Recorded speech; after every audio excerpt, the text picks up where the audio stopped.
ಎಲ್ಲರಿಗೂ ನಮಸ್ಕಾರಗಳು. ವಿದ್ಯಾರ್ಥಿಗಳೇ, ಇಂದು ನಾವು ಸಮಾಜಶಾಸ್ತ್ರ ಭಾಗದಲ್ಲಿ ಬರ್ತಕ್ಕಂಥ ಮೊದಲನೇ ಪಾಠ ಸಾಮಾಜಿಕ ಸ್ತರವಿನ್ಯಾಸ ಎಂತಕ್ಕಂಥ ಒಂದು ಅಧ್ಯಾಯ ಕುರಿತು ಚರ್ಚೆ ಮಾಡೋಣ. ಪಾಠದ ಹೆಸರು ಏನು ಅಂದ್ರೆ ಸಾಮಾಜಿಕ ಸ್ತರವಿನ್ಯಾಸ. ಸಾಮಾಜಿಕ ಸ್ತರವಿನ್ಯಾಸ. ವಿದ್ಯಾರ್ಥಿಗಳಲ್ಲಿ ಮೊದಲು ನಾವು ಸಾಮಾಜಿಕ ಸ್ತರವಿನ್ಯಾಸ ಎಂದರೆ ಏನು ಅನ್ನೋದು ಮೊದಲು ತಿಳ್ಕೊಳ್ಬೇಕು. ಸಾಮಾಜಿಕ ಸ್ತರವಿನ್ಯಾಸ ಎಂದರೆ ದೇಶದಲ್ಲಿ ಅಥವಾ ಒಂದು ಪ್ರದೇಶದಲ್ಲಿರ್ತಕ್ಕಂಥ ಜನರನ್ನು ಆದಾಯ ಆಗಿರ್ಬೋದು, ಶಿಕ್ಷಣ ಆಗಿರ್ಬೋದು, ಲಿಂಗ ಆಗಿರ್ಬೋದು, ಬಣ್ಣ ಆಗಿರ್ಬೋದು, ಉದ್ಯೋಗ ಆಗಿರ್ಬೋದು, ಬುದ್ಧಿಶಕ್ತಿ ಆಗಿರ್ಬೋದು, ಇವುಗಳ ಆಧಾರದ ಮೇಲೆ ಮೇಲು ಕೀಳು ಭೇದ ಭಾವ ಮಾಡಿ ವಿಂಗಡಣೆ ಮಾಡುವುದನ್ನೇ ಸಾಮಾಜಿಕ ಸ್ತರವಿನ್ಯಾಸ ಅಂತ ಕರೀತಾರೆ. ಎಕ್ಸಾಮ್ದಾಗ ಕ್ವಶನ್ ಕೂಡ ಕೇಳ್ತಾನೆ 2 ಅಂಕದಲ್ಲಿ. ಸಾಮಾಜಿಕ ಸ್ತರವಿನ್ಯಾಸ ಎಂದರೇನು ಬರೆಯಿರಿ ಅಂತೇಳಿ. ಅವಾಗ ನೀವು ಬರೀರಿ. ದೇಶದಲ್ಲಿರ್ತಕ್ಕಂಥ ಜನರನ್ನು ಆದಾಯ ಆಗಿರ್ಬೋದು, ಶಿಕ್ಷಣ ಆಗಿರ್ಬೋದು, ಬುದ್ಧಿಶಕ್ತಿ ಆಗಿರ್ಬೋದು, ಉದ್ಯೋಗ ಆಗಿರ್ಬೋದು, ಲಿಂಗ ಆಗಿರ್ಬೋದು, ಜಾತಿ ಆಗಿರ್ಬೋದು ಇತ್ಯಾದಿ ಅಂಶಗಳ ಆಧಾರದ ಮೇಲೆ ಮೇಲು ಕೀಳು ಅಂತೇಳಿ ಭೇದ ಭಾವ ಮಾಡಿ ಅಥವಾ ಮೇಲು ಕೀಳು ಅಂತೇಳಿ ವಿಂಗಡಣೆ ಮಾಡುವುದನ್ನೇ ನಾವು ಸಾಮಾಜಿಕ ಸ್ತರವಿನ್ಯಾಸ ಅಂತೇಳಿ ಕರಿತೇವೆ. ಈ ಉದಾಹರಣೆಗಾಗಿ ನಿಮಗೆ ಎಕ್ಸಾಂಪಲ್ ಹೇಳಬೇಕಾಗಿತ್ತು ಅಂತಂದ್ರೆ, ಒಬ್ಬನ ಹತ್ತಿರ ಸಾಕಷ್ಟು ಆದಾಯ ಇರುತ್ತೆ. ಅವಾಗ ಏನು ಮಾಡ್ತಾರೆ ಗೊತ್ತೇನ್ರಿ, ಜನ ಯಾರ ಬಲ್ಲ ಜಾಸ್ತಿ ಆದಾಯ ಇರ್ತದೆ, ಯಾರಿಗೆ ಆದಾಯ ಇರ್ತದೆ ನೀವು ಭಾಳ ಒಳ್ಳೆಯ ಮನುಷ್ಯ ಅಂತೇಳಿ ತಿಳ್ಕೊಂಡಿರ್ತಾರೆ. ಯಾರ ಬಲ್ಲ ಆದಾಯ ಇರಲ್ಲ ನೀವು ಭಾಳಷ್ಟು ಕೀಳಾಗಿ ನೋಡ್ತಾರೆ. ನಿನ್ನ ಹತ್ರ ಹಣನೇ ಇಲ್ಲ, ನಿಮ್ಗೆ ಜಾಸ್ತಿ ಆದಾಯ ಇಲ್ಲ, ಕೀಳು ದೃಷ್ಟಿಯಿಂದ ನೋಡಿ ಚಲೋ ಮಾಡ್ತಾರೆ. ಬಟ್ ಅವ್ನು ಒಳ್ಳೆಯ ವ್ಯಕ್ತಿ ಆಗಿರ್ತಾನೆ. ಯಾರ ಬಲ್ಲ ಏನಪ್ಪ ಅಂದ್ರೆ ಜಾಸ್ತಿ ಆದಾಯ ಇರಲ್ಲ, ಅವನಿಗೆ ಭಾಳ ಏನಪ್ಪ ಅಂದ್ರೆ ಒಳ್ಳೆದ ಭಾಳ ಒಳ್ಳೆಯ ವ್ಯಕ್ತಿ ಅಂತೇಳಿ ತಿಳ್ಕೊಂಡ್ಬಿಡ್ತಾನೆ. ಅವ್ನು ಕೆಟ್ಟ ವ್ಯಕ್ತಿ ಆಗಿರ್ತಾನೆ. ಅಂದ್ರೆ ಆದಾಯನೇ ಏನಪ್ಪ ಅಂತಂದ್ರೆ ಅಲ್ಲಿ ವ್ಯಕ್ತಿಯ ಗುಣವನ್ನು ಅಳಿಬಾರ್ದು. ಬಟ್ ಈ ಸಾಮಾಜಿಕ ಸ್ತರವಿನ್ಯಾಸದ ಹಾಗೆ ಅದ ರೀ. ಈಗ ಉದಾಹರಣೆಗಾಗಿ ನೋಡ್ರಿ, ಒಬ್ಬ ವ್ಯಕ್ತಿ ಒಳ್ಳೆ ಶಿಕ್ಷಣ, ಭಯಂಕರ ಶಿಕ್ಷಣ ಪಡ್ಕೊಂಡಿದ್ದನು ಅಂತಂದ್ರೆ ಅವನಿಗೆ ಜಾಸ್ತಿ ರೆಸ್ಪೆಕ್ಟ್ ಕೊಡ್ತಾನೆ. ಒಬ್ಬ ವ್ಯಕ್ತಿ ಕಡಿಮೆ ಶಿಕ್ಷಣ ಪಡ್ಕೊಂಡಿನಂದ್ರೆ ಅವನಿಗೆ ಕಡಿಮೆ ರೆಸ್ಪೆಕ್ಟ್ ಕೊಡಬಾರ್ದು. ಅದು ಏನು ಮಾಡ್ದಂಗೆ ಆಗ್ತದೆ, ಅದು ಭೇದ ಭಾವ ಮಾಡ್ದಂಗೆ ಆಗ್ತದೆ. ಈಗ ಉದಾಹರಣೆಗಾಗಿ ಲಿಂಗ ತೊಗೊಂಡೇವು ಅಂತಂದ್ರೆ, ಹೆಣ್ಣಿಗೆ ಏನಪ್ಪ ಅಂತಂದ್ರೆ ಒಳ್ಳೆ ರೀತಿ ಏನಪ್ಪ ಅಂತಂದ್ರೆ ಅವ್ರಿಗೆ ಜಾಸ್ತಿ ಇದು ಕೊಡೋದಿಲ್ಲ, ರೆಸ್ಪೆಕ್ಟ್ ಕೊಡೋದಿಲ್ಲ. ಗಂಡು ಅಂದ್ರೆ ಇವಾಗ ಗಳಿಸ್ತಾನ, ದುಡಿತಾನ, ತಂದು ಏನಪ್ಪ ಅಂದ್ರೆ ನಮ್ಗೆ ಸಲುತಾನ ಅಂತ ತಿಳ್ಕೊಂಡು ಗಂಡಿಗೆ ಏನು ಮಾಡ್ತಾರ, ಜಾಸ್ತಿ ಮರ್ಯಾದೆ ಕೊಡ್ತಾರೆ. ಇದು ಏನು ತೋರಿಸ್ಕೊಡ್ತದೆ ರೀ, ಭೇದ ಭಾವ. ಈ ಸಮಾಜದಾಗ ನೋಡ್ರಿ, ಬುದ್ಧಿವಂತ ಜನರಿಗೆ ಜಾಸ್ತಿ ರೆಸ್ಪೆಕ್ಟ್. ಪಾಪ ಕೆಲವೊಂದು ಮಂದ ಬುದ್ಧಿಯ ಜನ ಇದ್ರಂದ್ರೆ ಅವ್ರಿಗೆ ರೆಸ್ಪೆಕ್ಟೇ ಕೊಡಲ್ಲ. ಇದು ಏನು ತೋರಿಸ್ಕೊಡ್ತಾರೆ, ಭೇದ ಭಾವ ತೋರಿಸ್ಕೊಡ್ತಾರೆ. ಇದನ್ನೇ ನಾವೇನಂತ ಕರಿಬೇಕು ಅಂದ್ರೆ ಸಾಮಾಜಿಕ ಸ್ತರವಿನ್ಯಾಸ. ಈ ಭೇದ ಭಾವ ಎದುರಾಗದ ಅಂದ್ರೆ ವ್ಯಕ್ತಿ ಗಳಿಸ್ತಕ್ಕಂಥ ಆದಾಯದಲ್ಲೂ ಕೂಡ ಭೇದ ಭಾವ ಅದ, ವ್ಯಕ್ತಿ ಇರ್ತಕ್ಕಂಥ ಲಿಂಗದಲ್ಲಿ ಕೂಡ ಭೇದ ಭಾವ ಅದ, ವ್ಯಕ್ತಿ ಪಡಿತಕ್ಕಂಥ ಶಿಕ್ಷಣದಲ್ಲಿ ಕೂಡ ಭೇದ ಭಾವ ಅದ, ವ್ಯಕ್ತಿ ಏನಪ್ಪಾ ಅಂತಂದ್ರೆ ಇರ್ತಕ್ಕಂಥ ಜಾತಿ, ವ್ಯಕ್ತಿ ಇರ್ತಕ್ಕಂಥ ಜಾತಿಗೂ ಕೂಡ ಅಲ್ಲಿ ಏನಪ್ಪಾ ಅಂದ್ರೆ ಭೇದ ಭಾವ ಮಾಡ್ತಾರೆ.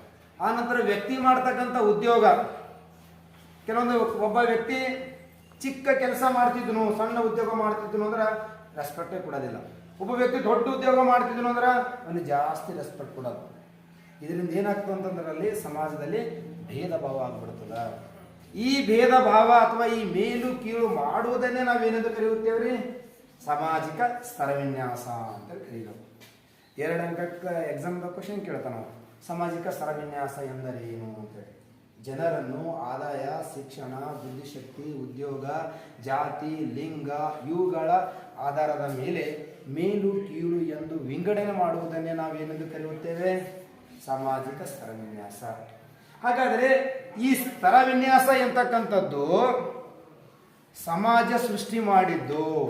ಈ ಒಂದು ಎಕ್ಸಾಂಪಲ್ ಉದಾಹರಣೆ ಹೇಳಬೇಕಾಗಿತ್ತು ಅಂತಂದ್ರೆ, ಈಗ ಸಮಾಜದಲ್ಲಿ ಬಡವರು ಕೂಡ ಇರ್ತಾರ, ಶ್ರೀಮಂತರು ಕೂಡ ಇರ್ತಾರೆ. ಹಾಗಾದರೆ ಶ್ರೀಮಂತರ ಮಕ್ಕಳಿಗೆ ಒಳ್ಳೆ ಪೌಷ್ಟಿಕ ಆಹಾರ ಸಿಗ್ತದೆ, ಒಳ್ಳೆ ಆಹಾರ ಸಿಗ್ತದೆ, ಒಳ್ಳೆ ಶಾಲೆಗಳು ಸಿಗ್ತಾವ್ರಿ, ಒಳ್ಳೆ ಉದ್ಯೋಗ ಅವಕಾಶಗಳು ಹೆಚ್ಚಿನ ಪ್ರಮಾಣದಲ್ಲಿ ಸಿಗ್ತಾವೆ. ಯಾಕೆ ಅವ್ರಿಗೆ ಸಿಗ್ತಾವೆ ಹೇಳಿ? ಶ್ರೀಮಂತರ ಮಕ್ಕಳಿಗೆ ಅವ್ರ ತಂದೆ ತಾಯಿಗಳು ಶ್ರೀಮಂತರರ, ಅನುಕೂಲಸ್ಥರರ. ಹಾಗಾಗಿ ಅವ್ರ ಮಕ್ಕಳಿಗೆ ಎಲ್ಲಾನು ಕೂಡ ಒಳ್ಳೆಯ ಸೌಲಭ್ಯ, ಒಳ್ಳೆ ರೀತಿ ಆಹಾರ ಕೊಡೋದು, ಅವರಿಗೆ ಒಳ್ಳೆ ರೀತಿ ಶಾಲೆಗಳಿಗೆ ಅವರಿಗೆ ಅವಕಾಶ ಕೊಡೋದು, ಉದ್ಯೋಗ ಅವಕಾಶ ಕೊಡೋದು. ಅದೇ ರಿವರ್ಸ್ ಬರ್ರಿ, ಬಡವ್ರ ಮಕ್ಕಳಿದ್ರು ಅಂತಂದ್ರೆ ಬಡವ್ರು ಅಂದ್ರೆ ಬಿಡವ್ರಿ ಅಂತ ತಿಳ್ಕೊಂಡು ಈ ಪೌಷ್ಟಿಕ ಆಹಾರ ಆಗಿರ್ಬೋದು, ಶಾಲೆ ಆಗಿರ್ಬೋದು, ಉದ್ಯೋಗ ಅವಕಾಶಗಳು ಇವರಿಗೂ ಸಿಗ್ತಾವ ಭಾಳ ಕಡಿಮೆ ರೀ. 190% ಇವ್ರಿಗೆ ಸಿಗಲೆ, ಏನೋ ಒಂದು 10% ಮಾತ್ರ ಇವ್ರಿಗೆ ಅವಕಾಶ ಸಿಗ್ತಾವ. ಎಲ್ಲ ಅವಕಾಶ ಯಾರಿಗೆ ಸಿಗ್ತಾವ? ಶ್ರೀಮಂತರ ಮಕ್ಕಳಿಗೆ. ಇದು ನಾವು ಏನು ಮಾಡ್ದಂಗೆ ಆಗ್ತದೆ ರೀ, ಇದು ಭೇದ ಭಾವ. ಇದು ಎದರ್ಲಿಂದ ಬಂತು? ಸ್ತರ ವಿನ್ಯಾಸದಿಂದ. ಯಾರು ಸೃಷ್ಟಿ ಮಾಡಿದ್ರೆ? ಇದು ಸಮಾಜದಿಂದ ಸೃಷ್ಟಿಯಾಗಿರ್ತಕ್ಕಂಥದ್ದು. ಇದನ್ನೇ ನಾವು ಏನಂತ ಕರಿಬೇಕು ಅಂತಂದ್ರೆ ಸಾಮಾಜಿಕ ಸ್ತರ ವಿನ್ಯಾಸ ಅಂತ ಕರಿಬೇಕು. ಹಾಗಾದ್ರೆ ಈ ಸಮಾಜದಲ್ಲಿ ಬಡವರು ಮತ್ತು ಶ್ರೀಮಂತರು ಅಂತೇಳಿ ಈ ವರ್ಗ ಸೃಷ್ಟಿ ಮಾಡಿದ್ದು ಯಾರು ಅಂತಂದ್ರೆ ಸ್ತರ ವಿನ್ಯಾಸ ಅಥವಾ ಸಮಾಜ ಸೃಷ್ಟಿ ಮಾಡಿದ್ದು. ಆದರೆ ಅಲ್ಲಿ ಬಲಿಪಶಿ ಯಾರಾಗ್ತಾರ ಅಂತಂದ್ರೆ ಮಕ್ಕಳಾಗ್ತಾರೆ. ಮಕ್ಕಳಿಗೆ ಏನು ಗೊತ್ತು? ನಾವು ಶ್ರೀಮಂತರ ಮಕ್ಕಳು, ನಾವು ಬಡವ್ರ ಮಕ್ಕಳು ಅಂತೇಳಿ ಪಾಪ ಮುಗ್ಧ ಮಕ್ಕಳಿಗೆ ಏನೂ ಗೊತ್ತಿಲ್ಲ. ಆದರೂ ಕೂಡ ಅದಕ್ಕೆ ಏನಪ್ಪ ಅಂದ್ರೆ ಮಕ್ಕಳು ಬಲಿ ಆಗ್ತವ. ಎಷ್ಟೋ ಜನ ಸಮಾಜದಲ್ಲಿ ಈ ಕೆಟ್ಟ ಸಾಮಾಜಿಕ ಸ್ತರ ವಿನ್ಯಾಸದಿಂದ ಎಷ್ಟೋ ಜನ ಶೋಷಣೆಯನ್ನು ಕೂಡ ಒಳಗಾಗ್ತಾರೆ. ಈಗ ಮುಗ್ಧ ಮಗುವಿಗೆ ಅದಕ್ಕೆ ಏನು ಗೊತ್ತ? ನಾನು ಶ್ರೀಮಂತರ ಮಗ ಇದ್ದೀನಿ, ಬಡವ ಮಗು ಇದ್ದೀನಿ ಅಂತ ಅದಕ್ಕೆ ಏನೂ ಇಲ್ಲ. ಬಟ್ ಸ್ತರ ವಿನ್ಯಾಸದ ಅಡಿಯಲ್ಲಿ ಶ್ರೀಮಂತರ ಮಕ್ಕಳಿಗೆ ಬೇರೆ ಸೌಲಭ್ಯ ಸಿಗ್ತಾವ, ಬಡವ್ರ ಮಕ್ಕಳಿಗೆ ಏನಪ್ಪ ಅಂದ್ರೆ ಕಡಿಮೆ ಸೌಲಭ್ಯ ಸಿಗ್ತಾವ. ಇದಕ್ಕೆ ಕಾರಣ ಯಾರು ಅಂತಂದ್ರೆ ಸಾಮಾಜಿಕ ಸ್ತರ ವಿನ್ಯಾಸ. ಅಲ್ಲಿ ಏನು ನಡೀತದೆ ಅಂತಂದ್ರೆ ಮೇಲು ಕೀಳು ಭೇದ ಭಾವ, ಶ್ರೀಮಂತರು ಮತ್ತು ಬಡವರು.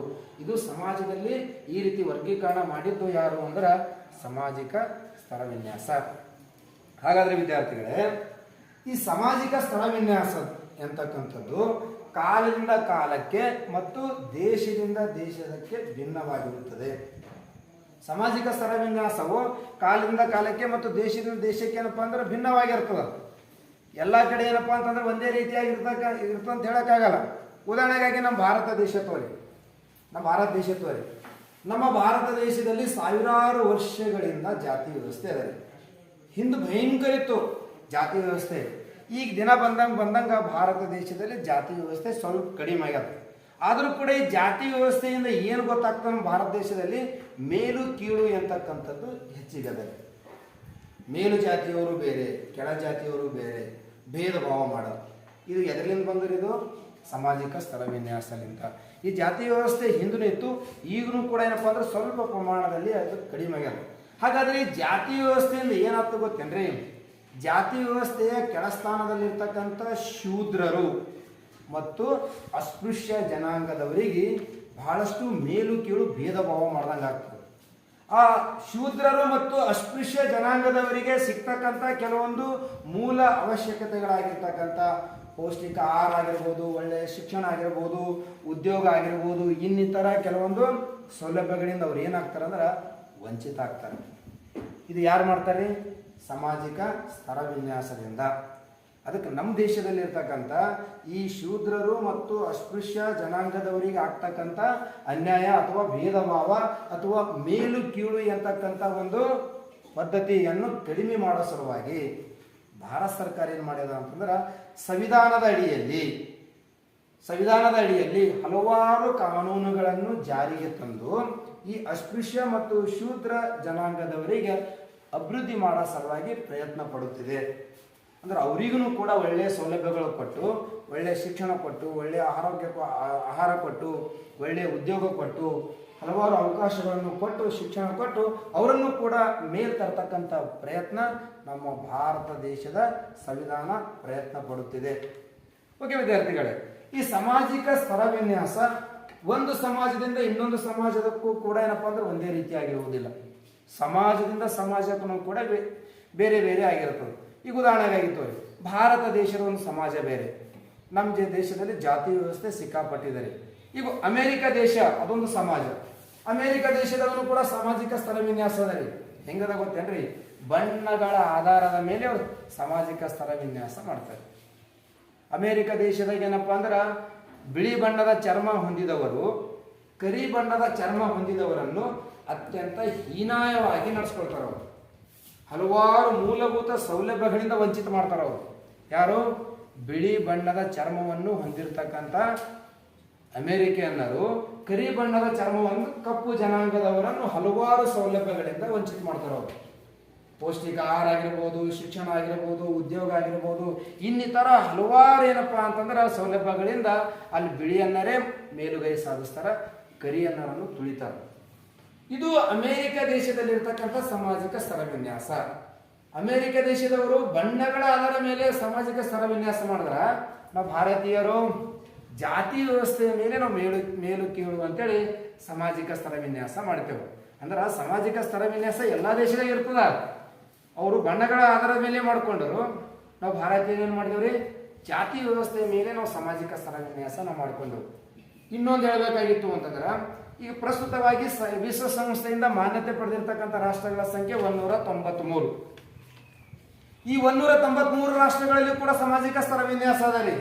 ಹೆಂಗ್ರಿ ಸರ, ಬಡವ ಮತ್ತು ಶ್ರೀಮಂತ ಇದನ್ನೂ ಕೂಡ ಸಾಮಾಜಿಕ ಸ್ತರ ವಿನ್ಯಾಸ ಎಲ್ಲ ದೇಶದಾಗ ಅದ ರೀ.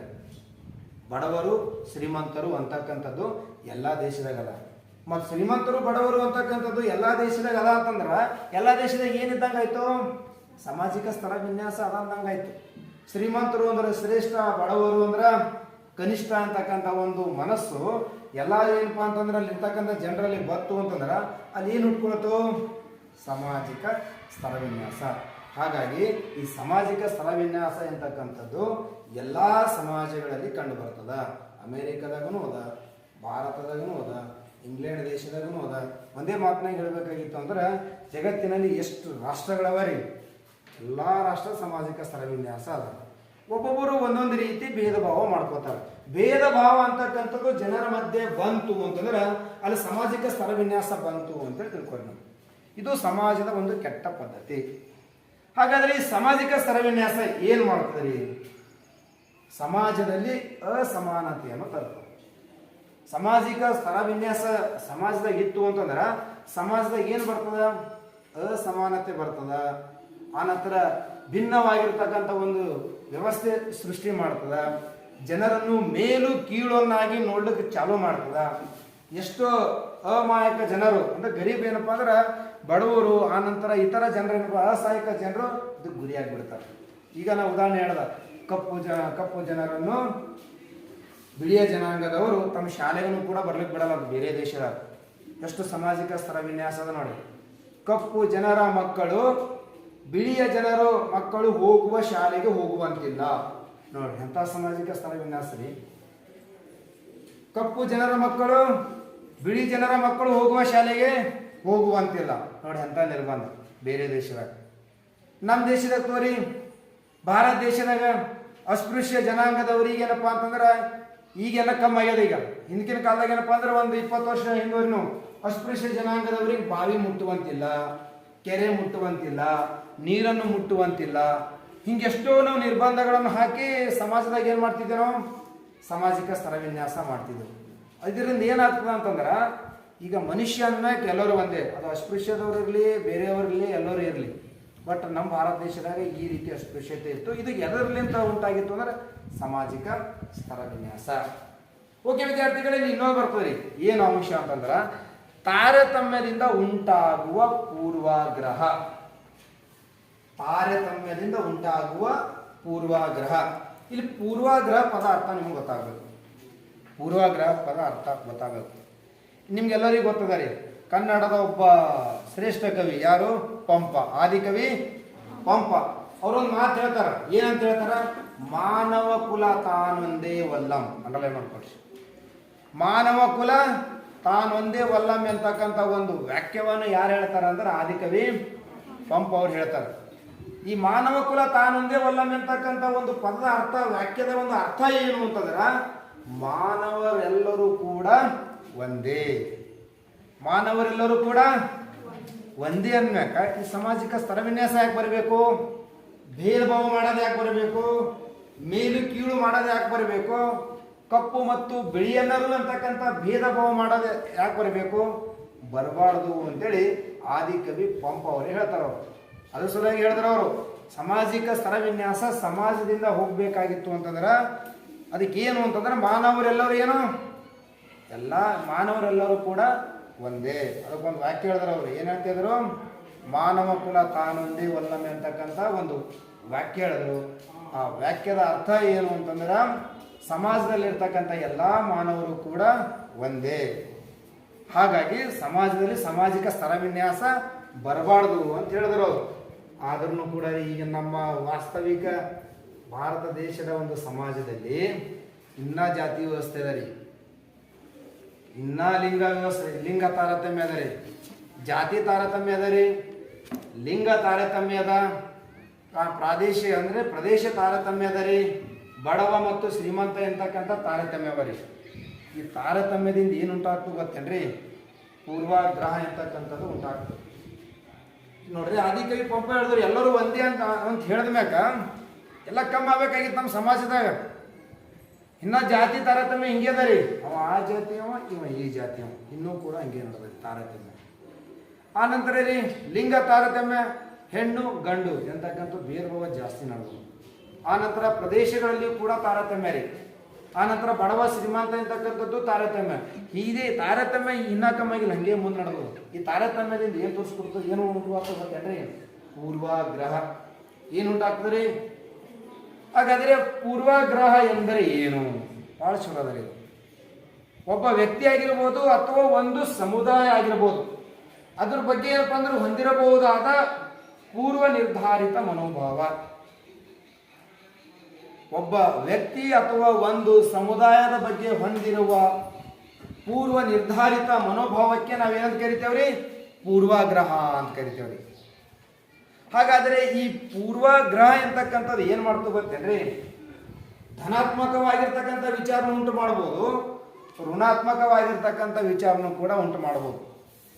ಈಗ ಉದಾಹರಣೆಗಾಗಿ ಎಕ್ಸಾಂಪಲ್ ಒಂದು ಉದಾಹರಣೆ ಹೇಳ್ತೀನಿ. ಪೂರ್ವಾಗ್ರಹ ಅಂದ್ರೆ ಅರ್ಥ ನಿಮ್ಗೆ ಗೊತ್ತಾಯ್ತು? ಒಬ್ಬ ವ್ಯಕ್ತಿದ ಬಗ್ಗೆ ಏನು ವಿಚಾರ ಮಾಡಲ್ದೆ ಅವನ್ ನೋಡಿದ್ರಪ್ಲೆ ಏವ ಶ್ರೀಮಂತ, ಅವ್ನು ನೋಡಿದ್ರಪ್ಲೆ ಭಾಳ ಒಳ್ಳೆಯದಿರ್ಬೇಕು ಬಿಡು, ಇವ ಇನ್ಬಲ್ ಜಾಸ್ತಿ ರೊಕ್ಕ ಬಿಡು, ಇವ ಸಮಾಜ ಸೇವೆ ಮಾಡ್ತಾನೆ ಬಿಡು ಅಂತೇಳಿ ನಾವೇ ನಿರ್ಧಾರ ಮಾಡೋದ್ರಿ. ಅಂದ್ರೆ ಪೂರ್ವಾಗ್ರಹ ಆ ಒಂದು ವ್ಯಕ್ತಿಯಲ್ಲಿ ಒಂದು ಸಮುದಾಯ ಅಲ್ಲಿ ನೋಡಿದ್ರಪ್ಲೆ ಇಲ್ಲ, ನಾವೇ ಅದ್ರ ಬಗ್ಗೆ ಏನಪ್ಪ ಅಂದ್ರೆ ಅಡ್ವಾನ್ಸ್ ಡಿಸೈಡ್ ಮಾಡ್ಬಿಡೋದು. ಇವ ಶ್ರೀಮಂತ ಅಂದ್ರೆ ಎಲ್ಲ ಒಳ್ಳೆ ಇರ್ತಾನೆ ಬಿಡು.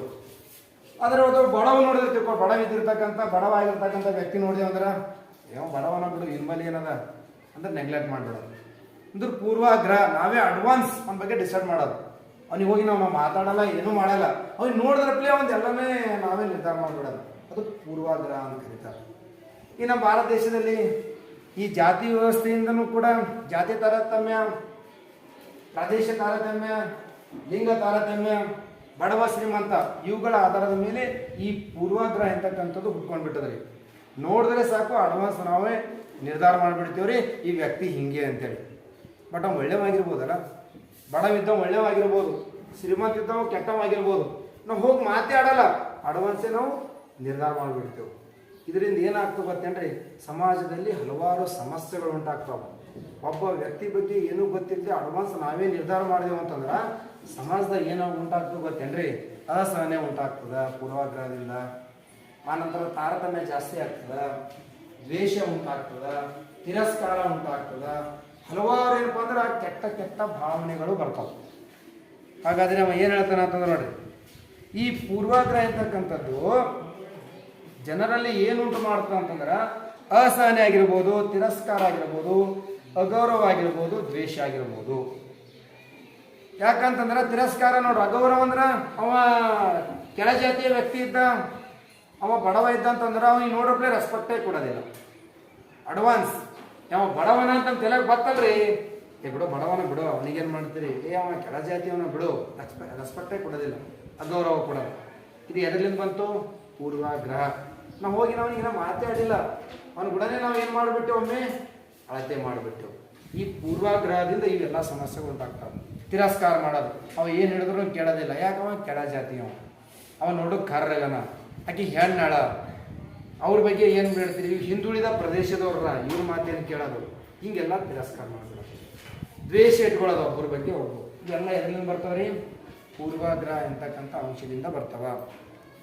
ಹಾಗಾದರೆ ಇಂಥ ಒಂದು ಪೂರ್ವಾಗ್ರಹ ಹಿಂಗೆ ಮುಂದುವರಿತು ಅಂದ್ರೆ ಸಮಾಜದಲ್ಲಿ ಏನಾಗ್ತಾವ್ರಿ? ಸಂಘರ್ಷಗಳು ಆಲೋಚನೆ ಮಾಡ್ತಾವ. ಜಾತಿಗಳ ಮಧ್ಯೆ ಫೈಟ್ ನಡೀತದ, ಆ ನಂತರ ಹೆಣ್ಣು ಗಂಡುಗಳ ಮಧ್ಯೆ ಫೈಟ್ ನಡ್ತದ, ಪ್ರದೇಶಗಳ ಮಧ್ಯೆ ಫೈಟ್ ನಡ್ತದ, ಬಡವ ಶ್ರೀಮಂತರ ಮಧ್ಯೆ ಹೋರಾಟ ಆಲೋಚನೆ ಮಾಡ್ತದೆ. ಸಮಾಜದಲ್ಲಿ ಏನು ಉಂಟಾಗ್ತದೆ? ಸಾಮಾಜಿಕ ಸಂಘರ್ಷಕ್ಕೆ ಉಂಟಾಗ್ತದೆ. ಅದಕ್ಕೆ ನಾವು ನೀವೇನು ಮಾಡಬೇಕು, ಆದಷ್ಟು ಸಾಮಾಜಿಕ ಸ್ತರ ವಿನ್ಯಾಸ ಉಂಟಾಗಂದಂಗೆ ನಾವು ನೋಡ್ಕೊಳ್ಬೇಕು. ಎಲ್ಲರೂ ಸಮಾನವಾಗಿ ಇರಬೇಕು, ಜಾತಿ ತಾರತಮ್ಯ ಮಾಡಬಾರ್ದು, ಲಿಂಗ ತಾರತಮ್ಯ ಮಾಡಬಾರ್ದು, ಬಡವ ಶ್ರೀಮಂತ ಅಂತ ಭೇದ ಭಾವ ಮಾಡಬಾರ್ದು. ಒಬ್ಬ ವ್ಯಕ್ತಿಯ ಬಗ್ಗೆ ಸಂಪೂರ್ಣವಾಗಿ ತಿಳಿದುಕೊಳ್ಳದೆ, ಅವನ ಜೊತೆ ಮಾತನಾಡದೆ ಅವನ ಒಂದು ಸ್ಥಾನಮಾನವನ್ನು ನಾವು ನಿರ್ಧಾರ ಮಾಡಬಾರ್ದು. ಇದು ಪೂರ್ವಾಗ್ರಹ ಹಂಗೆ ಮಾಡ್ಲಿಕ್ಕೆ ಹಸ್ತದ್ರಿ. ಒಬ್ಬನಿಗೆ ನೋಡಿದ್ರೆ ಸಾಕು, ಅವನು ಬಾಯ ಒಂದು ಆಕಾರವನ್ನು ನೋಡಿ ಇವ ಹಂಗಿರ್ಬೋದು, ಹಿಂಗಿರ್ಬೋದು, ಹಿಂಗಿರ್ಬೋದು, ಹಿಂಗಿರ್ಬೋದು. ಅದು ಹೇಳ ನೋಡ್ರಿ, ಪೂರ್ವಾಗ್ರಹ ಧನಾತ್ಮಕನೂ ಆಗಿರ್ಬೋದು, ಋಣಾತ್ಮಕ. ಧನಾತ್ಮಕ ಅಂದ್ರೆ ಒಳ್ಳೆಯ ವಿಚಾರಗಳನ್ನು ಹೊಂದಬಹುದು ನಾವು, ಇಲ್ಲಾಂದ್ರೆ ಋಣಾತ್ಮಕ ಅಂದ್ರೆ ಕೆಟ್ಟ ವಿಚಾರಗಳನ್ನು ಕೂಡ ನಾವು ಮಾಡ್ಬೋದು. ಅದಕ್ಕೆ ಈ ಪೂರ್ವಾಗ್ರಹ ಅಂತಕ್ಕಂಥದ್ದು ಭಾಳ ಡೇಂಜರ್ ಇದು. ಇದರಿಂದ ಏನಾಗ್ತಂದ್ರೆ ಸಮಾಜದಲ್ಲಿ ಅಸಹನೆ ಉಂಟಾಗ್ತದ, ಅಗೌರವ ಉಂಟಾಗ್ತದ, ತಿರಸ್ಕಾರ ಭಾವನೆ ಬರ್ತದೆ, ದ್ವೇಷ ಭಾವನೆ ಬರ್ತದ. ಇವು ಎಲ್ಲ ಅಂಶಗಳು ಮುಂದೆ ಎದಕ್ಕೆ ಕಾರಣ ಆಗ್ತಾ ಹೋಗ್ತೇನ್ರಿ, ಸಾಮಾಜಿಕ ಸಂಘರ್ಷಕ್ಕೆ ಕಾರಣ ಆಗ್ತದ. ಅದಕ್ಕೆ ನಾವು ಯಾರು ಏನು ಮಾಡಬೇಕು ಅಂತಂದ್ರೆ ಎಲ್ಲರೂ ಸಾಮಾಜಿಕ ಸ್ತರ ವಿನ್ಯಾಸ ಕಡಿಮೆ ಮಾಡಲಿಕ್ಕೆ ನಾವೆಲ್ಲರೂ ಪ್ರಯತ್ನ ಪಡಬೇಕು. ಈಗ ನಂತರ ಬರ್ತಕ್ಕಂಥದ್ದು ಭಾರತ ದೇಶದಲ್ಲಿ ಒಂದು ವಿಶೇಷವಾದ ಒಂದು ಸಮಸ್ಯೆ ಇದೆ, ಅಸ್ಪೃಶ್ಯತೆ ಅಂತಕ್ಕಂಥದ್ದು. ಯಾವಾದ್ರೆ ಅಸ್ಪೃಶ್ಯತೆ ಅಂತಕ್ಕಂಥದ್ದು ನಮ್ಮ ಭಾರತ ದೇಶದಲ್ಲಿ ಇರ್ತಕ್ಕಂಥ ಒಂದು ಪ್ರಮುಖ ಸಮಸ್ಯೆ. ಅಸ್ಪೃಶ್ಯತೆ ಅಂತಕ್ಕಂಥದ್ದು ನಮ್ಮ ಭಾರತ ದೇಶದಲ್ಲಿ ಅತಿ ದೊಡ್ಡದಾಗಿರ್ತಕ್ಕಂಥ ಒಂದು ಸಮಸ್ಯೆ. ಹಾಗಾದ್ರೆ ಅಸ್ಪೃಶ್ಯತೆ ಅಂದ್ರೆ ಏನು? ನಮ್ಮ ಭಾರತ ದೇಶದಲ್ಲಿರ್ತಕ್ಕಂಥ ಜಾತಿ ವ್ಯವಸ್ಥೆಯಲ್ಲಿ ಅತ್ಯಂತ ಕೆಳ ಸ್ಥಾನದಲ್ಲಿರ್ತಕ್ಕಂಥ ಜಾತಿಗಳು ಅಸ್ಪೃಶ್ಯ ಜನಾಂಗದವರು. ಈ ಜನಾಂಗದವರಿಗೆ ನಮ್ಮ ಭಾರತ ದೇಶದಲ್ಲಿ ವಿಪರೀತ ಅನ್ಯಾಯ ಆಗ್ಯದವರಿಗೆ. ಎಲ್ಲ ಕ್ಷೇತ್ರಗಳಲ್ಲಿಯೂ ಕೂಡ ಅವರಿಗೆ ನಮ್ಮ ಭಾರತ ದೇಶದಲ್ಲಿ ಏನಾಗ್ಯದ ಅಂದ್ರೆ ಇವು ಅಸ್ಪೃಶ್ಯ ಜನಾಂಗದವರಿಗೆ ಅನ್ಯಾಯ ಆಗ್ಯದ. ಎಷ್ಟೋ ಜನ ಇದ್ರ ಬಗ್ಗೆ ಹೆಂಗೆ ವಿಚಾರ ಮಾಡ್ತಾರಂದ್ರೆ, ಈ ಅಸ್ಪೃಶ್ಯತೆ ಅಂತಕ್ಕಂಥದ್ದು ನಮ್ಮ ಒಂದು ಭಾರತೀಯ ಸಮಾಜಕ್ಕೆ ಹತ್ತಿಕೊಂಡಿರ್ತಕ್ಕಂಥ ಪಿಡುಗು ಅಂತೇಳಿ ಕೂಡ ವಿಚಾರ ಮಾಡ್ತಿರ್ತಾರೆ. ಹಾಗಾಗಿ ಅಸ್ಪೃಶ್ಯತೆ ಅಂತಕ್ಕಂಥದ್ದು ನಾವೇನು ಮಾಡಬೇಕು, ಕಡಿಮೆ ಮಾಡಬೇಕು. ಭಾರತದಲ್ಲಿರ್ತಕ್ಕಂಥ ಎಲ್ಲ ಭಾರತೀಯರು ನಾವು ಒಂದೇ, ಅದರಲ್ಲಿರ್ತಕ್ಕಂಥ ಜಾತಿ ವ್ಯವಸ್ಥೆಯನ್ನು ನಾವೆಲ್ಲರೂ ಬಿಡಬೇಕು, ಎಲ್ಲರೂ ಸಮಾನರಾಗಿ ಬದುಕಬೇಕು. ಅದಕ್ಕೆ ಈ ಅಸ್ಪೃಶ್ಯ ಜನಾಂಗದವರು ಕೂಡ ಭಾರತೀಯರು, ನಾವೆಲ್ಲರೂ ಒಂದೇ ಅಂತಕ್ಕಂಥ ಮನೋಭಾವನೆಯನ್ನು ಬೆಳೆಸ್ಕೊಳ್ಬೇಕು. ಈ ಅಸ್ಪೃಶ್ಯತೆ ಆಚರಣೆ ಮಾಡುವುದರಿಂದ ನಾವು ಜನರ ಮಧ್ಯೆ ಭೇದ ಭಾವವನ್ನು ತಂದಂಗಾಗ್ತದೆ. ಒಂದೇ ತಾಯಿ ಮಕ್ಕಳಿದ್ರೂ ಕೂಡ ಭೇದ ಭಾವ ಮಾಡಿ ನಾವು ಬದುಕಬೇಕಾಗ್ತದೆ. ಅದಕ್ಕೆ ಹೇಳ್ತಾರೆ, ನಮ್ಮ ದೇಶದ ರಾಷ್ಟ್ರಪಿತ ಆಗಿರ್ತಕ್ಕಂಥ ಮಹಾತ್ಮ ಗಾಂಧೀಜಿಯವರು ಅಸ್ಪೃಶ್ಯತೆ ಅಂತಕ್ಕಂಥದ್ದು ಹಿಂದೂ ಸಮಾಜಕ್ಕೆ ಹತ್ತಿದ ಕಳಂಕ ಅಂತೇಳಿ ಅವರೊಂದು ವ್ಯಾಖ್ಯೆ ಹೇಳ್ತಾರೆ. ಅಸ್ಪೃಶ್ಯತೆ ಅಂತಕ್ಕಂಥದ್ದು ಹಿಂದೂ ಸಮಾಜಕ್ಕೆ ಹತ್ತಿದ ಒಂದು ಕಳಂಕ. ಆ ಕಳಂಕ ನಾವು ತೊಡೆದು ಹಾಕಬೇಕಾಗಿತ್ತು ಅಂದ್ರೆ ಈ ಜನಾಂಗದವರಿಗೆ ಎಲ್ಲಾ ರೀತಿಯ ಸೌಲಭ್ಯಗಳನ್ನು ಕೊಟ್ಟು ಅವರಿಗೆ ಅಭಿವೃದ್ಧಿಪಡಿಸಿ ಎಲ್ಲರೂ ಸಮಾನರಾಗಿ ಬದುಕಬೇಕು ಅಂತೇಳಿ ಅವ್ರು ಮಾತಾಡ್ತಾರೆ. ಎಕ್ಸಾಮ್ ಕ್ವಶನ್ ಕೇಳ್ತಾರೆ, ಅಸ್ಪೃಶ್ಯತೆ ಅಂತಕ್ಕಂಥದ್ದು ಹಿಂದೂ ಸಮಾಜಕ್ಕೆ ಹತ್ತಿದ ಕಳಂಕ ಅಂತಕ್ಕಂಥದ್ದು ಹೇಳಿದವರು ಯಾರು? ಮಹಾತ್ಮ ಗಾಂಧೀಜಿ. ಯಾಕೆ ಹೇಳಿದ್ರು ಅಂತಂದ್ರೆ, ಈ ಅಸ್ಪೃಶ್ಯತೆ ಅಂತಕ್ಕಂಥ ಪದ ಯಾರು ಬಳಸಬಾರ್ದು. ಅಸ್ಪೃಶ್ಯ ಜನಾಂಗದವರಿಗೆ ಏನಂದ್ರೆ ಎಲ್ಲಾ ಸೌಲಭ್ಯಗಳನ್ನು ಕೊಟ್ಟು ಅವರು ಸಮಾಜದಲ್ಲಿ ಮೇಲ್ಸ್ಥಾನಕ್ಕೆ ತರಬೇಕು. ಈ ಅಸ್ಪೃಶ್ಯ ಜನಾಂಗದವರಿಗೆ ಏನಪ್ಪ ಅಂದ್ರೆ ಬಹಳಷ್ಟು ಅನ್ಯಾಯ ಆಗ್ಯದ. ಸಾಮಾಜಿಕವಾಗಿ ಆಗಿರ್ಬೋದು, ರಾಜಕೀಯವಾಗಿ ಆಗಿರ್ಬೋದು, ಶೈಕ್ಷಣಿಕವಾಗಿ ಆಗಿರ್ಬೋದು, ಧಾರ್ಮಿಕವಾಗಿ ಆಗಿರ್ಬೋದು, ಸಾಂಸ್ಕೃತಿಕವಾಗಿ ಆಗಿರ್ಬೋದು, ಇವರಿಗೆ ಹಲವಾರು ಸೌಲಭ್ಯಗಳಿಂದ ಇವರು ವಂಚಿತರಾಗಿರ್ತಕ್ಕಂಥ ಜನ. ಹಾಗಾಗಿ ಇಷ್ಟು ದಿನ ಅವರೇನಪ್ಪ ಅಂದ್ರೆ ವಂಚನೆಗೆ ಒಳಗಾಗಿದ್ದು ಸಾಕು. ಇನ್ನು ಮುಂದೆ ಅವರಿಗೆ ಎಲ್ಲ ರೀತಿಯ ಸಾಮಾಜಿಕವಾಗಿ, ರಾಜಕೀಯವಾಗಿ, ಶೈಕ್ಷಣಿಕವಾಗಿ, ಧಾರ್ಮಿಕವಾಗಿ, ಸಾಂಸ್ಕೃತಿಕವಾಗಿ ಈ ಅಸ್ಪೃಶ್ಯ ಜನಾಂಗದವರಿಗೆ ಎಲ್ಲ ಸೌಲಭ್ಯಗಳನ್ನು ಕೊಟ್ಟು ಅವರನ್ನು ಅಭಿವೃದ್ಧಿಪಡಿಸಿ ದೇಶದಲ್ಲಿರ್ತಕ್ಕಂಥ ಎಲ್ಲ ಜನ ಸಮಾನವಾಗಿ ಬದುಕಬೇಕು ಅಂತಕ್ಕಂಥದ್ದು ನಮ್ಮ ಭಾರತ ದೇಶದ ಸಂವಿಧಾನ ಹೇಳುತ್ತೆ. ಈಗ ವಾಸ್ತವಿಕವಾಗಿ ನೋಡಿದಾಗ ಅಸ್ಪೃಶ್ಯ ಜನಾಂಗದವರಿಗೆ ಎಲ್ಲ ರೀತಿಯ ಸೌಲಭ್ಯಗಳು ನಮ್ಮ ಭಾರತ ಸರ್ಕಾರ, ನಮ್ಮ ಸಂವಿಧಾನ ನೀಡುತ್ತಿದೆ. ಎಲ್ಲ ಸೌಲಭ್ಯ ಕೊಟ್ಟದು, ಶೈಕ್ಷಣಿಕವಾಗಿ, ಧಾರ್ಮಿಕವಾಗಿ, ಸಾಂಸ್ಕೃತಿಕವಾಗಿ, ಸಾಮಾಜಿಕವಾಗಿ, ರಾಜಕೀಯವಾಗಿ ಎಲ್ಲ ರೀತಿಯ ಸೌಲಭ್ಯಗಳನ್ನು ಕೊಟ್ಟು ಅವರ ಒಂದು ಜೀವನ ಸ್ಥಿತಿಯನ್ನು ಬದಲಾವಣೆ ಮಾಡುವ ಒಂದು ಹಂತದಲ್ಲಿ ನಮ್ಮ ಭಾರತ ದೇಶದ ಸಂವಿಧಾನ ಮುನ್ನಡೆಯುತ್ತಿದೆ. ಜೊತೆಗೆ ಈಗೇನಪ್ಪ ಅಂದರೆ ಅಸ್ಪೃಶ್ಯತೆ ಅಂತಕ್ಕಂಥ ಈ ಜನರಿಗೆ ಏನಪ್ಪ ಅಂದರೆ ಎಲ್ಲ ರೀತಿಯ ಒಂದು ಶಿಕ್ಷಣವನ್ನು ಕೊಟ್ಟೆವು.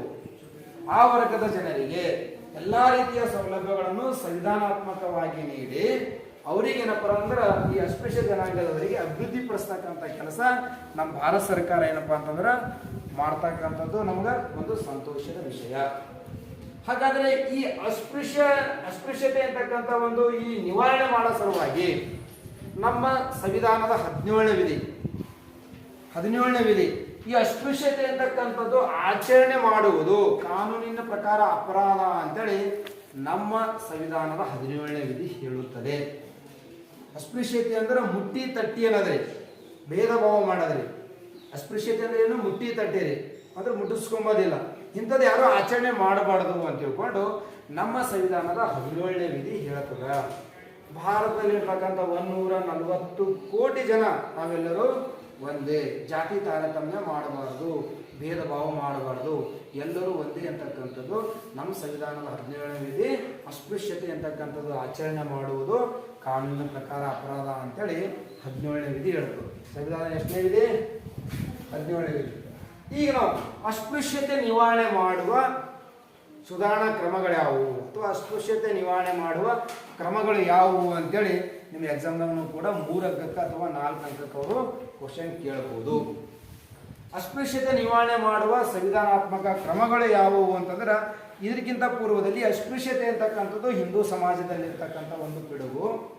ಇದನ್ನು ನಿವಾರಣೆ ಮಾಡೋ ಸಲುವಾಗಿ ನಮ್ಮ ದೇಶದ ಮಹಾನ್ ನಾಯಕರು ಹೋರಾಟ ಮಾಡ್ಯಾರಿ. ಅದರಾಗಂತೂ ಜ್ಯೋತಿಬಾ ಫುಲೆ ಆಗಿರ್ಬೋದು, ಭಯಂಕರ ಹೋರಾಟ ಮಾಡಿದ್ರು ಈ ಅಸ್ಪೃಶ್ಯತೆ ಅಂತಕ್ಕಂಥದ್ದು ಆಚರಣೆ ಕಡಿಮೆ ಮಾಡೋ ಸಲುವಾಗಿ.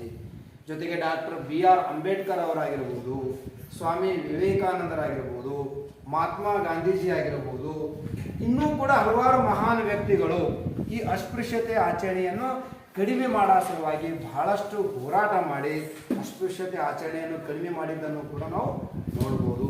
ಜ್ಯೋತಿಬಾ ಫುಲೆ, ಡಾಕ್ಟರ್ BR ಅಂಬೇಡ್ಕರ್ ಅವರಾಗಿರ್ಬೋದು, ಮಹಾತ್ಮ ಗಾಂಧೀಜಿಯವರಾಗಿರ್ಬೋದು, ಸ್ವಾಮಿ ವಿವೇಕಾನಂದರಾಗಿರ್ಬೋದು, ಇತರ ಮಹಾನ್ ನಾಯಕರು ಈ ಒಂದು ಆಚರಣೆ ಕಡಿಮೆ ಮಾಡೋ ಸಲುವಾಗಿ ಹೋರಾಟ ಮಾಡಿದ್ರು. ಅಷ್ಟೇ ಯಾಕ್ರಿ, ನಮ್ಮ ಸ್ವತಂತ್ರ ಭಾರತದ ಒಂದು ಸಂವಿಧಾನ ಅದರಲ್ಲಿ ಕೂಡ ಹಲವಾರು ವಿಧಿಗಳದಾವೆ. ನಾನು ನಿಮ್ಗೆ ಈಗಾಗಲೇ ಹೇಳಿದ 17ನೇ ವಿಧಿ ಸಂವಿಧಾನದ ಏನಪ್ಪ ಸುಧಾರಣಾ ಕ್ರಮದಾಗ 17ನೇ ವಿಧಿ ಅಸ್ಪೃಶ್ಯತೆ ಆಚರಣೆ ಮಾಡುವುದು ಕಾನೂನಿನ ಪ್ರಕಾರ ಅಪರಾಧ ಅಂತೇಳಿ ಸಂವಿಧಾನದ 17ನೇ ವಿಧಿ ಹೇಳಿದ್ರು. ಆನಂತರ ಸಂವಿಧಾನದ 25ನೇ ವಿಧಿ ದೇಶದಲ್ಲಿರ್ತಕ್ಕಂಥ ಯಾವುದೇ ಪ್ರಜೆಯೂ ಕೂಡ ಯಾವುದು ಬೇಕಾಗಿ ಧರ್ಮವನ್ನು ಸ್ವೀಕಾರ ಮಾಡಬಹುದು ಅಂತೇಳಿ ಸಂವಿಧಾನದ 25ನೇ ವಿಧಿ ಹೇಳುತ್ತೆ. ಜೊತೆಗೆ ಸಂವಿಧಾನದ 16ನೇ ವಿಧಿ, ಸಂವಿಧಾನದ 14ನೇ ವಿಧಿ, 15ನೇ ವಿಧಿ ಎಲ್ಲರೂ ಸಮಾನರು, ಸಮಾನ ಸೌಲಭ್ಯಗಳನ್ನು ಪಡಿಬೋದು ಅಂತೇಳಿ ಆ ಸಂವಿಧಾನ ವಿಧಿಗಳನ್ನು ಕೂಡ ಹೇಳಿದವ್ರಿ. 14 ಆಗಿರ್ಬೋದು, 15 ಆಗಿರ್ಬೋದು, 17ನೇ ವಿಧಿ ಆಗಿರ್ಬೋದು. ಆ ನಂತರ ಸಂವಿಧಾನದ 30ನೇ ವಿಧಿ ರೀ, ಅದು ಏನಪ್ಪ ಅಂದ್ರೆ ದೇಶದಲ್ಲಿರ್ತಕ್ಕಂಥ ಎಲ್ಲ ಜನರು ಕೂಡ ನಿಮಗೆ ಬೇಕಾದ ಒಂದು ಶೈಕ್ಷಣಿಕ ಅಂದ್ರೆ ಸಂಸ್ಥೆಗಳನ್ನು ಕಟ್ಟಿಕೊಳ್ಳಬಹುದು ಅಥವಾ ಪ್ರಾರಂಭ ಮಾಡಬಹುದು ಅಂತಲೂ ಕೂಡ ಹೇಳುತ್ತೆ. ಅಂದ್ರೆ ಅರ್ಥ ಏನು ಅಂದ್ರೆ ಅಸ್ಪೃಶ್ಯ ಜನಾಂಗದವರು ಕೂಡ ನೀವು ಶೈಕ್ಷಣಿಕ ಸಂಸ್ಥೆಗಳನ್ನು ಕೂಡ ನೀವು ಸ್ಥಾಪನೆ ಮಾಡಿಕೊಳ್ಳಬಹುದು, ಕಾನೂನು ಪ್ರಕಾರ ಸಮಾನರು. ಆನಂತರ ಲಿಂಗ ಭೇದ ಭಾವ ಮಾಡುವಂಗಿಲ್ಲ. ಆನಂತರ ಸರ್ಕಾರಿ ಹುದ್ದೆಯನ್ನು ಪಡಿಬಹುದು. ನಿಮಗೆ 25ನೇ ವಿಧಿ ಅಡಿಯಲ್ಲಿ ನಿಮಗೆ ಯಾವ್ದು ಬೇಕಾದ ಧರ್ಮ ನೀವು ಪಾಲಿಸ್ಬೋದು. ಇವೆಲ್ಲ ಸಂವಿಧಾನದ ಅಡಿಯಲ್ಲಿ ಸರ್ಕಾರ ಏನು ಮಾಡ್ತು ಅಂದ್ರೆ ಅಸ್ಪೃಶ್ಯ ಜನಾಂಗದವರಿಗೆ ಕೊಡ್ತಾರೆ. ಜೊತೆಗೆ ಒಂದು ಕಾನೂನು ಕೂಡ ಮಾಡ್ತಾರೆ. ಯಾವುದು ಅಂತಂದ್ರೆ ಅಸ್ಪೃಶ್ಯತೆ ಯಾವುದು ಅಪರಾಧ ಕಾಯ್ದೆ ಅಂತೇಳಿ 1955 ನೋಡಿ, ಸಂವಿಧಾನದ 1955ರಲ್ಲಿ ಅಸ್ಪೃಶ್ಯತೆ ಅಪರಾಧ ಕಾಯ್ದೆ ಅಂತಲೂ ಕೂಡ ಜಾರಿಗೆ ತಂದರು. ಅದರಡಿಯಲ್ಲಿ ಅಸ್ಪೃಶ್ಯತೆ ಏನಪ್ಪ ಅಂದ್ರೆ ಕಡಿಮೆ ಮಾಡೋಕ್ಕೆ ಪ್ರಯತ್ನ ಮಾಡಿದ್ರು. ಅದು ಬಿಟ್ಟರೆ 1976ರಲ್ಲಿ ಕೂಡ ಒಂದು ಕಾನೂನು ಬತ್ತು ನೋಡಿ, ನಾಗರಿಕ ಹಕ್ಕುಗಳ ಸಂರಕ್ಷಣಾ ಕಾಯ್ದೆ. ಅಂದ್ರೆ ಅಸ್ಪೃಶ್ಯ ಜನಾಂಗದವರಿಗೆ ನಾಗರಿಕ ಹಕ್ಕುಗಳ ಕಾಯ್ದೆ ಅಡಿಯಲ್ಲಿ ಮನುಷ್ಯ ಬದುಕಲು ಬೇಕಾದ ಎಲ್ಲ ನಾಗರಿಕ ಹಕ್ಕುಗಳನ್ನು ಈ ಕಾಯ್ದೆ ಅಡಿಯಲ್ಲಿ ಬಳಸಿಕೊಳ್ಳಬಹುದು ಅಂತ ತಿಳ್ಕೊಂಡು 1976ಕ್ಕೆ ಒಂದು ಕಾಯ್ದೆ ಜಾರಿಗೆ ತಂದರು. ಆ ಕಾಯ್ದೆ ಹೆಸರು ಏನು ಅಂತಂದ್ರೆ ನಾಗರಿಕ ಹಕ್ಕುಗಳ ಸಂರಕ್ಷಣಾ ಕಾಯ್ದೆ. ಈ ಕಾಯ್ದೆ ಅಡಿಯಲ್ಲಿ ಅಸ್ಪೃಶ್ಯ ಜನಾಂಗದವರಿಗೆ ಎಲ್ಲ ನಾಗರಿಕ ಹಕ್ಕುಗಳನ್ನು ನೀಡಲಾಯಿತು. ಇದು ಆದ ನಂತರ ಇನ್ನೊಂದು ಕಾನೂನು ಮಾಡ್ತಾರೆ 1989ರಲ್ಲಿ ಅಸ್ಪೃಶ್ಯತೆ ನಿರ್ಮೂಲನಾ ಕಾನೂನು ಅಂತೇಳಿ. ಅಸ್ಪೃಶ್ಯತೆ ನಿರ್ಮೂಲನಾ ಕಾನೂನು ಅಂತೇಳಿ 1989 ಬಂತು. ಈ ಕಾನೂನಿನ ಉದ್ದೇಶ ಏನು ಅಂತಂದ್ರೆ ಭಾರತ ದೇಶದಲ್ಲಿ ಇರ್ತಕ್ಕಂಥ ಅಸ್ಪೃಶ್ಯತೆ ಅಂತಕ್ಕಂಥದ್ದು ಸಂಪೂರ್ಣವಾಗಿ ನಿರ್ಮೂಲನೆ ಮಾಡಬೇಕು. ಭಾರತ ದೇಶದಲ್ಲಿ ಇರ್ತಕ್ಕಂಥ ಅಸ್ಪೃಶ್ಯತೆ ಅಂತಕ್ಕಂಥದ್ದು ಸಂಪೂರ್ಣವಾಗಿ ನಿರ್ಮೂಲನೆ ಮಾಡಬೇಕು ಅಂತೇಳಿ 1989ರಲ್ಲಿ ಈ ಕಾಯ್ದೆ ಬಂತು. ಈಗ ಪ್ರಸ್ತುತವಾಗಿ ನೋಡಿದಾಗ ಸ್ವತಂತ್ರ ಭಾರತದಲ್ಲಿ ಅಸ್ಪೃಶ್ಯತೆ ಸಂಪೂರ್ಣವಾಗಿ ನಿವಾರಣೆ ಮಾಡುವುದರ ಜೊತೆಗೆ ದೇಶದಲ್ಲಿರ್ತಕ್ಕಂಥ ಎಲ್ಲ ನಾಗರಿಕರಿಗೂ ಕೂಡ ಎಲ್ಲ ರೀತಿಯ ಸಮಾನ ಸೌಲಭ್ಯಗಳನ್ನು ನೀಡುವಲ್ಲಿ ನಮ್ಮ ಭಾರತ ಸರ್ಕಾರ ಮುಂದೆ ಬರುತ್ತಿದೆ. ಅದು ಸಂವಿಧಾನದ ಕಾನೂನಿನ ಅನುಗುಣವಾಗಿ. ಈಗ ನಮ್ಮ ದೇಶದಲ್ಲಿ ಅಸ್ಪೃಶ್ಯತೆ ಅಂತಕ್ಕಂಥದ್ದು ಸಂಪೂರ್ಣವಾಗಿ ನಿವಾರಣೆಯ ಹಂತದಲ್ಲಿದೆ. ಯಾರು ಕೂಡ ಈಗ ಅಸ್ಪೃಶ್ಯತೆ ನಮ್ಮ ದೇಶದಾಗ ಯಾರು ಆಚರಣೆ ಮಾಡಲಾರೆ. ಯಾಕಂದ್ರೆ ಸಂವಿಧಾನ ಹಲವಾರು ಕಾನೂನುಗಳನ್ನು ತಂದು ಈ ಅಸ್ಪೃಶ್ಯ ಜನಾಂಗದವರನ್ನು ರಕ್ಷಣೆ ಮಾಡುವುದರ ಜೊತೆಗೆ ಹಲವಾರು ಅವರಿಗೆ ಹಕ್ಕುಗಳನ್ನು ನೀಡಿ, ಅವರಿಗೆ ಹಲವಾರು ಸೌಲಭ್ಯಗಳನ್ನು ನೀಡಿ, ಅವರ ಆರ್ಥಿಕ ಪರಿಸ್ಥಿತಿಯನ್ನು ಸುಧಾರಿಸಿ ಭಾರತದಲ್ಲಿರ್ತಕ್ಕಂಥ ಎಲ್ಲ ಪ್ರಜೆಗಳು ಅಂದರೆ ಎಷ್ಟೇ ಪ್ರಸ್ತುತವಾಗಿ ಈಗ ಭಾರತದಲ್ಲಿ 140 ಕೋಟಿ ಜನರೇ. ಆ 140 ಕೋಟಿ ಜನ ಕಾನೂನಿನ ಮುಂದೆ ಎಲ್ಲರೂ ಸಮಾನರು. ಜಾತಿ ಭೇದ ಭಾವ ಮಾಡಬಾರ್ದು, ಅಸ್ಪೃಶ್ಯತೆ ಆಚರಣೆ ಮಾಡಬಾರ್ದು ಅಂತಕ್ಕಂಥದ್ದು ನಮ್ಮ ಸಂವಿಧಾನದ ಒಂದು ಉದ್ದೇಶ. ಅದಕ್ಕನುಗುಣವಾಗಿ ನಾವೆಲ್ಲರೂ ಭಾರತೀಯರು ಈ ಒಂದು ಕಾನೂನುಗಳಿಗೆ ಬದ್ಧವಾಗಿರುವುದರ ಮೂಲಕ ಎಲ್ಲರೂ ಸಮಾನವಾದ ಹಕ್ಕುಗಳನ್ನು ನಾವು ಇಂದು ಅನುಭವಿಸುತ್ತಿದ್ದೇವೆ.